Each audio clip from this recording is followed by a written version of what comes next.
2000 gadu gaidīts pavērsiens. Izraēlas ārlietu ministrija ir sākusi gatavošanos piemiņas pasākumiem, kas atzīmēs 2000. gada dienu kopš Jēzus kristīšanas Jordānas upē.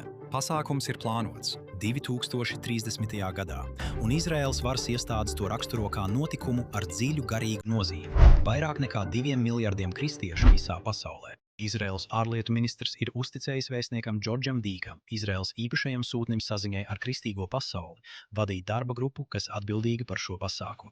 Arābu kristietis, diplomāts no Jafas, Džordžs Dīks, uzsāks dialogu ar baznīcām, kristiešu kopienām un reliģiskajiem līderiem visā pasaulē.